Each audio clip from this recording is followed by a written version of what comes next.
भारतीय राजनीति में खासकर चुनाव के वक्त विचारधारा की बातें बहुत सुनाई देती हैं, पर सत्ता के खेल में वो वास्तव में कहीं बची भी हैं।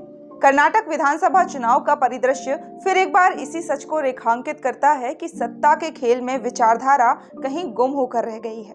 कर्नाटक विधानसभा चुनाव में सत्ता के तीनों दावेदार दलों के सेनापतियों की विचारधारा मूलतः एक ही होना क्या इसी सच का नवीनतम प्रमाण नहीं है?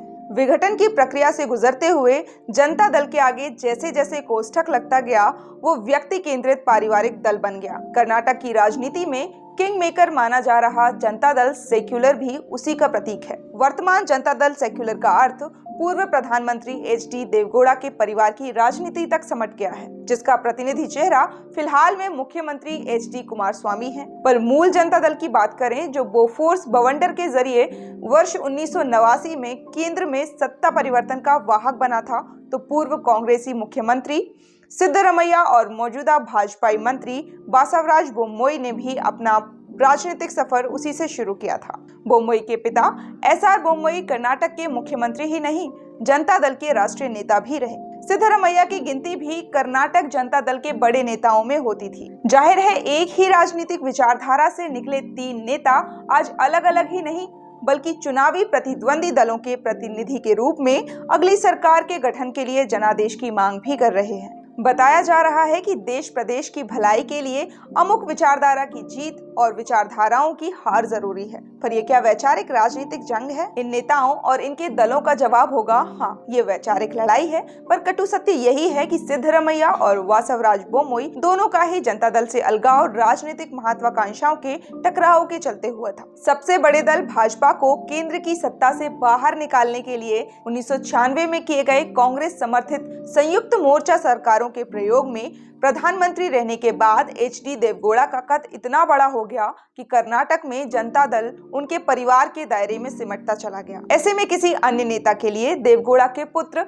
एच.डी. कुमारस्वामी के नेतृत्व में राजनीति करने से आगे कोई संभावना बची ही नहीं। यहाँ ध्यान देने योग्य बात है कि जनता दल सरकारों में 2 बार उप मुख्यमंत्री रह चुके सिद्धरमैया को मुख्यमंत्री बनने के लिए कांग्रेस का हाथ थामना पड़ा। ये भी विचारधारा के राजनीतिक संकट का ही प्रमाण रहा कि दशकों तक देश विदेश पर एक छत्र राज करने वाली कांग्रेस को कर्नाटक की सत्ता में वापसी के लिए जनता दल के खेमे में रहे नेता की ताजपोशी करनी पड़ी। भाजपा के उभार के बाद जनता दल तीसरे स्थान पर खिसक गया, पर लिंगायत, वोक्कालिगा और कुरुबा सरीखे प्रभावशाली समुदायों और उनके मठों के प्रभाव वाली कर्नाटक की जमीनी राजनीतिक वास्तविकता आज भी यही है कि वो 3 ध्रुवों में बटी हुई है। जनता दल सेक्युलर तीसरा छोटा ध्रुव है, पर सत्ता संतुलन की चाबी उसी के पास मानी जाती है। यही कारण है कि पिछले विधानसभा चुनाव में भाजपा के बहुमत के आंकड़े से पिछड़ जाने पर कांग्रेस ने अपने आधे विधायकों वाले जनता दल सेक्युलर के नेता कुमारस्वामी को मुख्यमंत्री बना दिया।